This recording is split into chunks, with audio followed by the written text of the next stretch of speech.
Good afternoon, everybody, and welcome to today's Harmony Insights lunch date.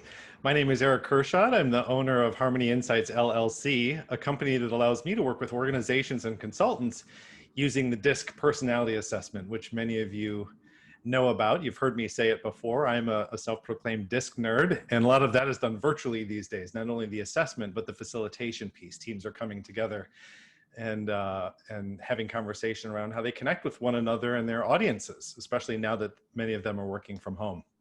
Always a good conversation. If you want to talk further about DISC, you know where to find me, harmonyinsights.com.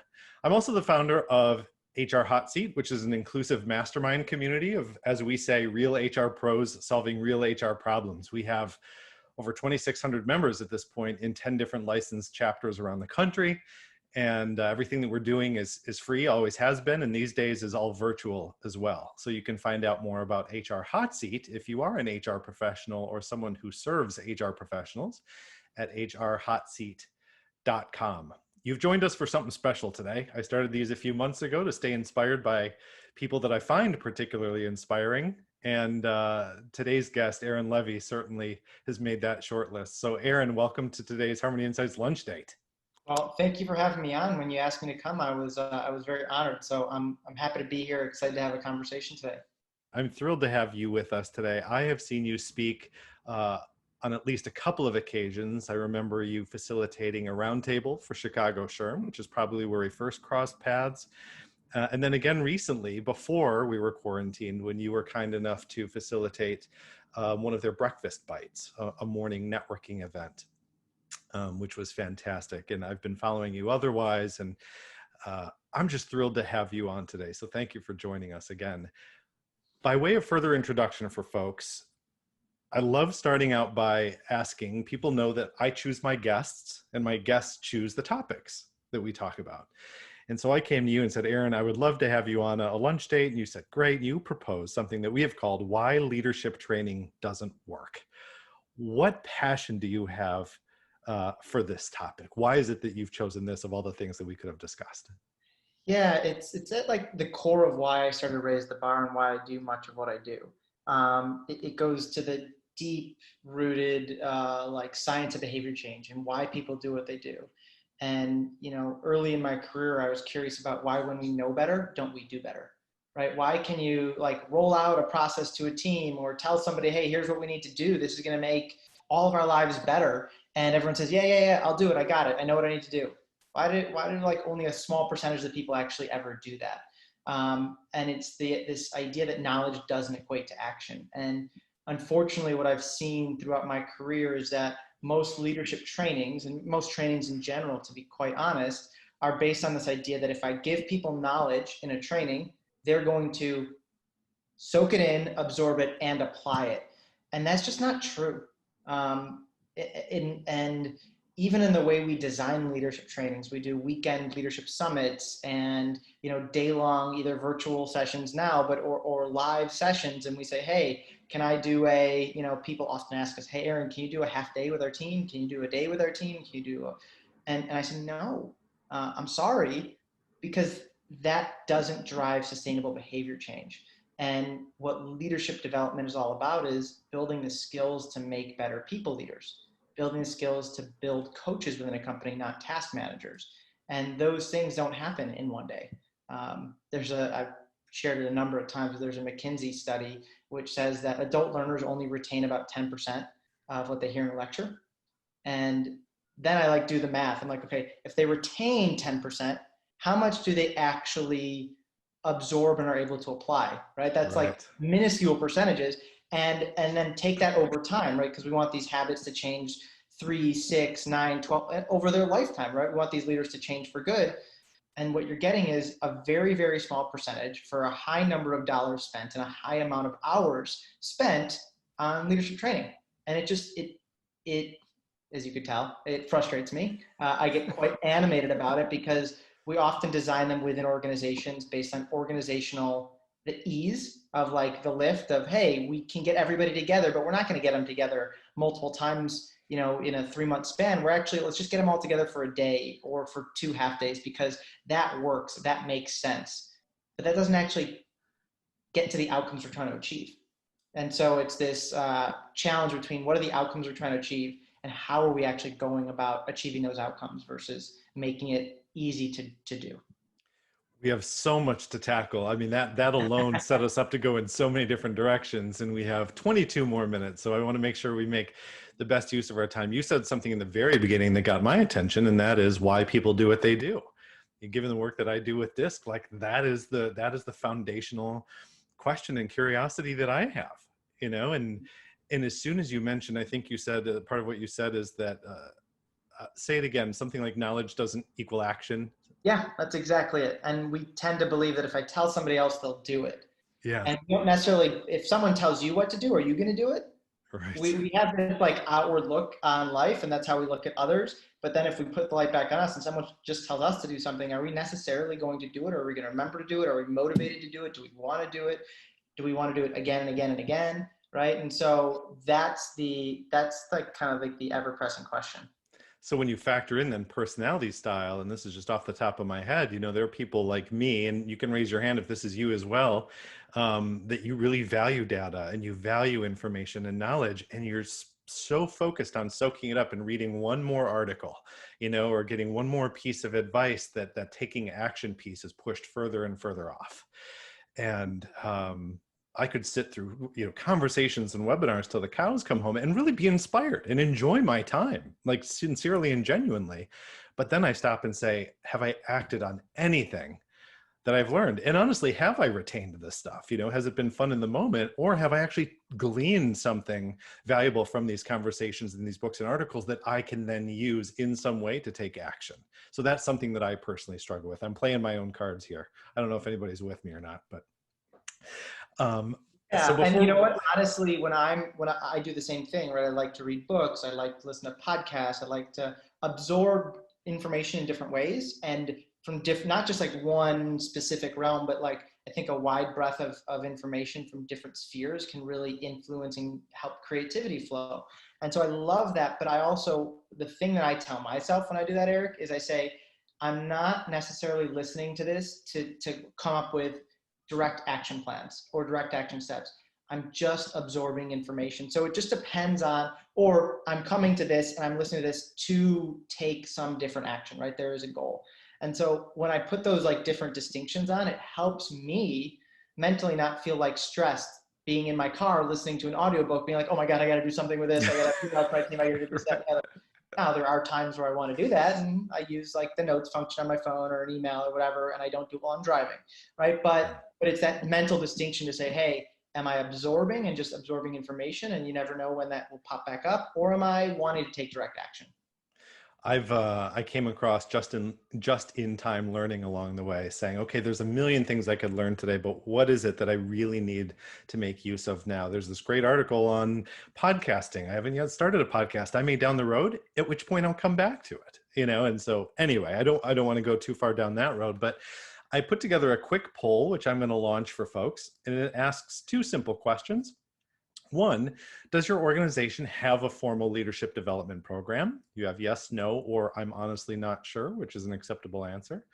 And then two, if your organization does have a leadership development program, do you feel that it is effective? Yes, no, or no clue. Maybe you don't have access to it. Accessibility of leadership development programs is something that I'm sure we could spend some time on. So Aaron, usually these conversations are kind of divided up into a couple parts. One, we first talk through the challenges that our audience may be facing. And we have people in job transition, we have HR professionals, we have leaders at all levels of the organization.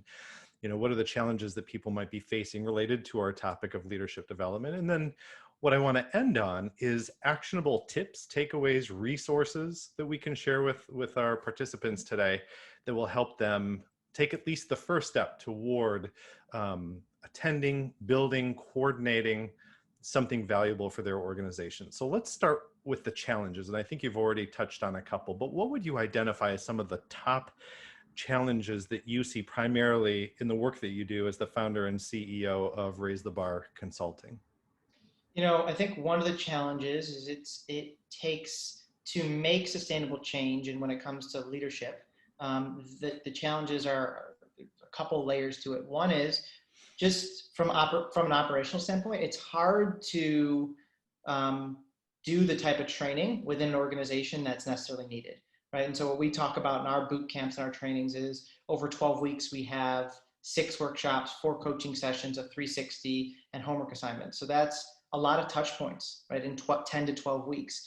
That is operationally harder on an organization to schedule, to organize, to do. And so that type of training where you learn, apply, reflect, and build on, it's harder than just saying, hey, let's have everybody together for one day, right? That's much easier to plan, much more efficient and effective in terms of time spent, but it's not effective in terms of outcomes. So I think that's one of the challenges, is just like the operational energy that it takes to say, hey, we're committing to taking Randall and having you be outside of your work for 3 hours every 2 weeks, right? To do this, as opposed to, 6 hours once. And so we just break up that time over a duration of time because touch points matter to build habit formation.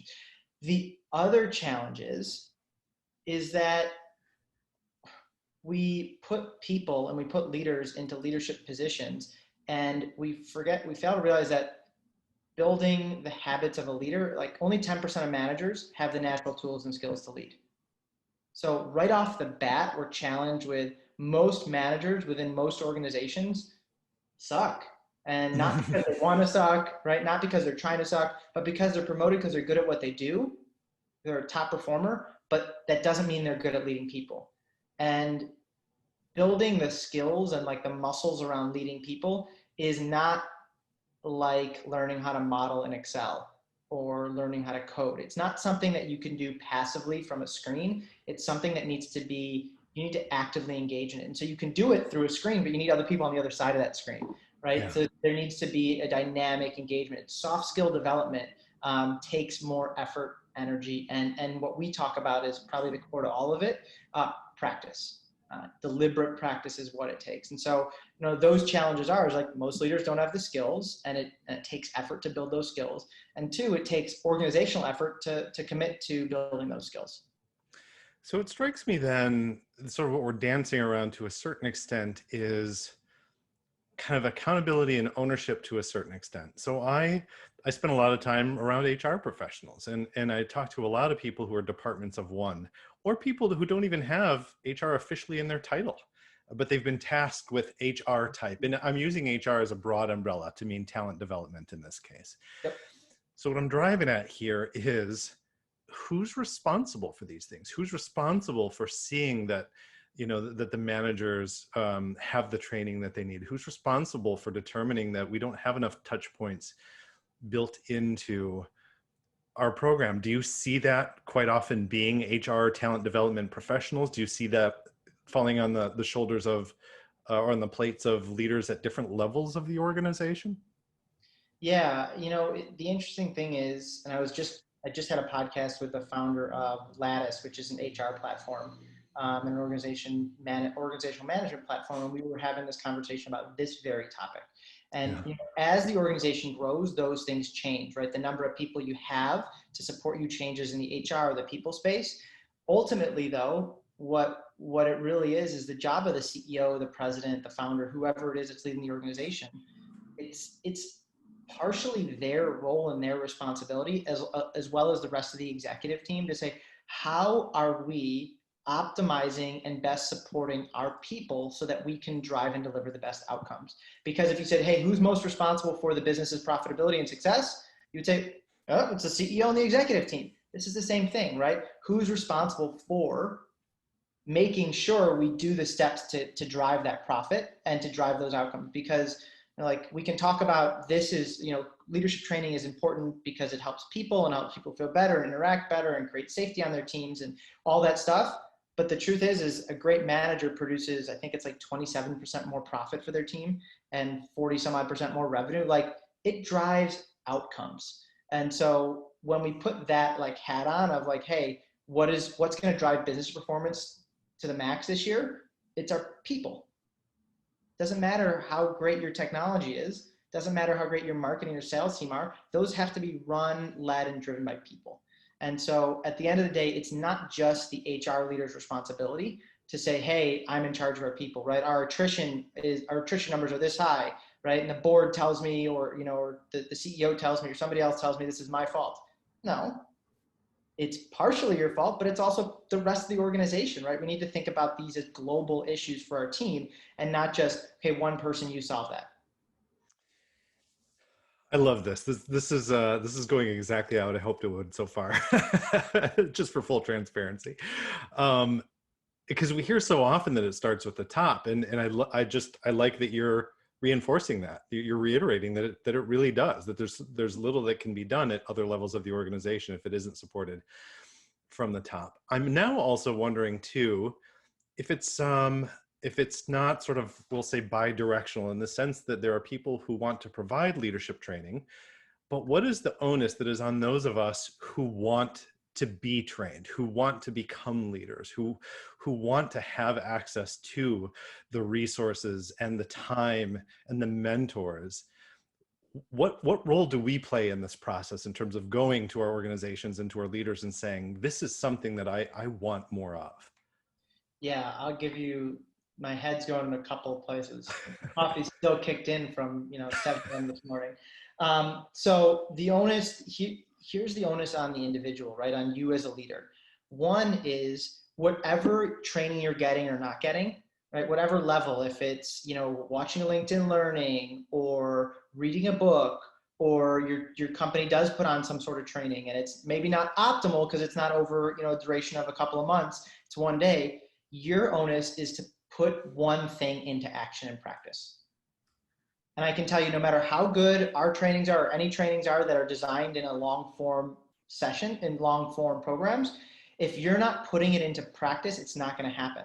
Now, we design it and we encourage companies to design theirs in a way that makes and forces practice. But as an individual, you're responsible for that practice. You're responsible for taking what you learn, right? So if there's one thing you're taking away from today, how will you put it into play later this week? And then how will you practice next week?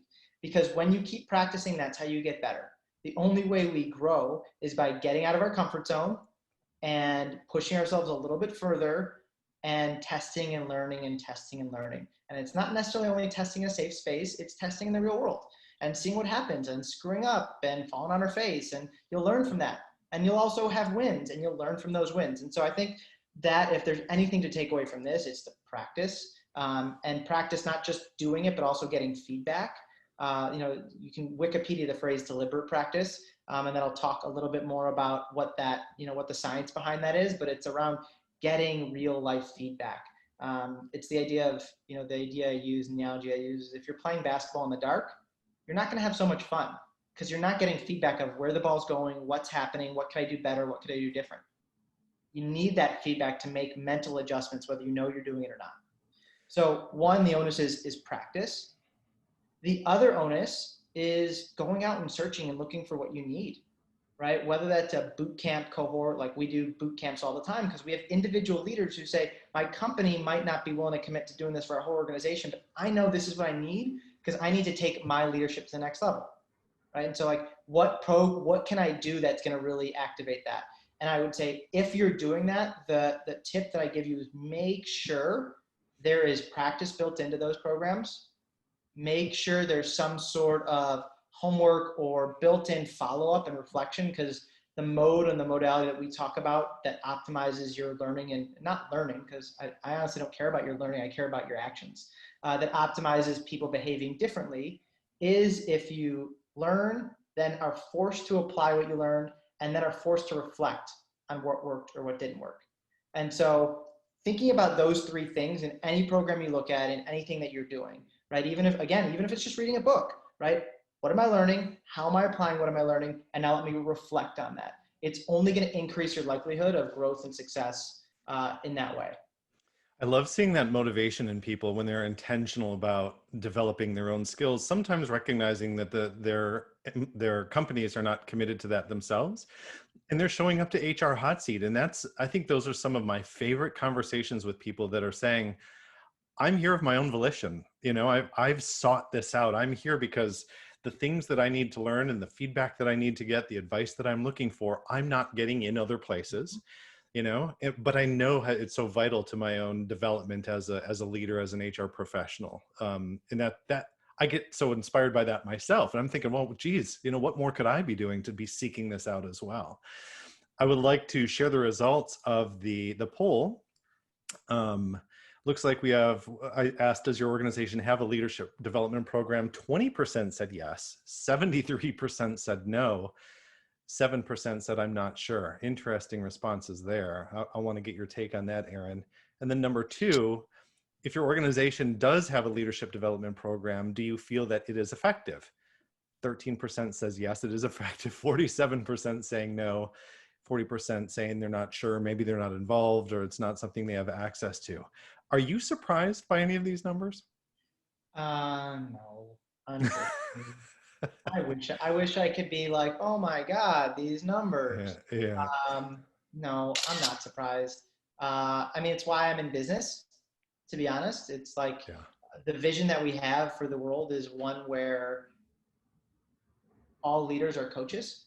All managers help their people be at their best. And we're not there today. And I'm not dumb enough to think that we're going to be the only company that gets us there. But even just by this quick poll, we're not there. We're not even, not that we're not there, we're not even delivering training to potentially get there. And so, right, that just means there's a lot of room, which is nice from a business sense. Pardon my language, crappy for like a human life sense and life satisfaction and fulfillment, because we're not equipped. We don't have those natural tools and skills, and it takes the energy, right? Even if you want to be a good people leader, you got all your other stuff to do. You have all these other yeah, things going on. It takes energy and focus. And I do what I will, not to put a silver lining, but I am seeing in the last, Eric, probably since we first met, right, 3, 4, 5 years ago, mhm, I've definitely seen a change in the market overall, and the change in the realization in more companies. I'm not saying most. I'm saying more companies than when we started, that they're realizing not only we're doing this because it's the right thing, but we need to do this to be competitive in the business landscape going forward. We need to do this to retain talent. We need to do this to attract talent. We need to do this to perform better. And so that's it's inspiring because it's saying, hey, there's a desire for this growing. I mean, people signed up for this, right? yeah. This is great. I'm really inspired by it, and I'm sure everybody else is. If you're still with us, and hopefully you are, I see a number of people that have joined us for today. Put a number 1 in the chat. Just let us know that you're still paying attention, you're soaking this in, you're taking notes, and you're going to retain more than the average bear coming out of this coming out of this conversation. I love it. We're seeing a bunch of ones come through. So Aaron, I think you've really set up our challenges that we face, not only that we face as organizations developing this content, but as we face as individuals pursuing, this leadership development. I would love to now transition just briefly to a couple of very actionable tips that you have for people who say, I want my organization to be one that is doing this right. I want to go from where we are now, which needs a lot of work, to where we could be. What are some things that you would recommend to folks? Yeah, I'll do it in 2 ways. One is if you're a leader within your organization, but you might not have that influence at the executive level or the C-suite level to make an organizational change. What I would say is, for you, make sure as you want to grow and develop, or as you're looking to help others grow and develop, always keep that, like, we only retain 10% of what we learn, which means anytime you're delivering a training or anytime you're going to a training, think about at the start, what's one thing I want to get out of this? And then leave, literally writing down on a piece of paper the one thing that you're taking away and how you will apply it. If you've ever been in one of our trainings or boot camps, you see we do that after each session. The reason is writing it down increases your likelihood of achieving it by 30%. And picking one thing and not 10 narrows your focus and increases your likelihood of doing anything. Because the odds are you're not going to do anything, or someone that you train or teach isn't going to do anything as a result of what you teach them. So have them focus on one thing and increase your odds of taking action. That's the thing, is if you're an individual looking for yourself or training others. Let me just interrupt just long enough to say that it also strikes me that that then starts to build this habit. I listened to Atomic Habits recently on a road trip with my wife and just absolutely loved it. Books called Atomic Habits. We'll follow up with people via email, attendees with resources that we talk about. I'll try to remember to include a link to that as well as your books, which we'll talk about in a moment. Um, but just by doing that, not only are you reinforcing that this one thing that you're taking away is going to be valuable to you, but you're building a habit of being intentional about looking for that one thing and practicing that one thing, right? That's going to benefit you over time. Yep, and that's exactly it. Um, and and what I'd say is, if you're somebody who has influence in your organization, the pitch that you make or should make, my judgment, sorry for saying should, but the pitch that I would encourage you to make it for your organization is, hey, one, if we're doing this already, we need to make sure that there is application built in, homework built in, that there's reflection built in. Two, if our organization isn't quite sure about it yet, we need to build the case around a business case, around profitability, around performance, around outcomes, not around, are people really need this, or they're craving for it, or they're asking for it, or we haven't given them any training in years, right? Those are great, nice things. But what we really care about as business owners is what's going to drive business outcomes. And so we have to put the WIFM in our mind is like, what's in it for me? So whoever you're going to talk to this about, what's in it for them? They need to understand that business case, that business outcome. That's what, like, when we go talk to organizations, we get really clear on what are the business outcomes you're looking to be different as a result of our work together. We're not gonna give you metrics that define success, because that's just our made up stuff. We're gonna get clear on what are your metrics for success, and that's how you should evaluate us, and that's how you should evaluate our work. And in a similar sense, that's how they should evaluate whatever you're proposing to them. Is it helping business success? Well, this has been just a fantastic conversation, Aaron. We're going to invite people to stick around with us to ask some additional questions. You're the founder and CEO of Raise the Bar Consulting. You're a coach. You're a podcaster. You're a mentor at 1871. You're a speaker, certainly. What is the name of the book that you have written? Open, honest, and direct, a guide to unlocking your team's potential. And you can get that on Amazon or We'll include a link in our follow up. People are going to want to, speaking of follow up, they're going to want to follow up with you, learn more about your organization, maybe where they can find the podcast. Um, where can people most easily find you online? So I just chatted. They can go to raisebar.co or openhonestanddirect.com. Both of those will get you everything: podcast, blog, future panels, different things that we put on. The free, like, first chapter of the book, if you want to just read and not sure about it. You can get all that stuff there. And you can also learn about our boot camps and our trainings there. Great. And maybe like me, they'll bump into you around Chicago Sherm as well on occasion. I happen to bump into those things once in a while. So yeah, I recognize some names on here. I think we've met each other before. Well, absolutely. So, Aaron, this has been fantastic. I want to say, those joining us, if you've enjoyed this conversation, I hope you'll go back to harmonyinsights.com/lunch dates. I have others coming up that I'm really excited about, including this Thursday, What I'm Learning in My Year of Yes with Julie Turney, who's an HR practitioner out of Barbados. She's saying yes to everything and just like living her best life as a result.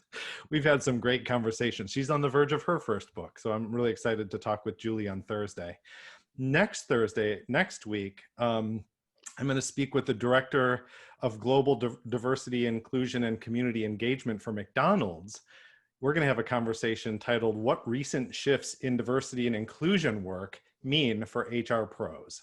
So we've had a couple of great conversations already around diversity and inclusion. So this is going to be another one that I'm really looking forward to with the global director for McDonald's, plus a handful more coming up over the course of the next month or so that you're really going to want to get in on, including September 24th with Terry Bean. If you don't know the name Terry Bean, this is somebody you should get to know. He's going to be really, really inspiring, really animated, and I'm excited to have that conversation. So go check that out at harmonyinsights.com/lunch dates.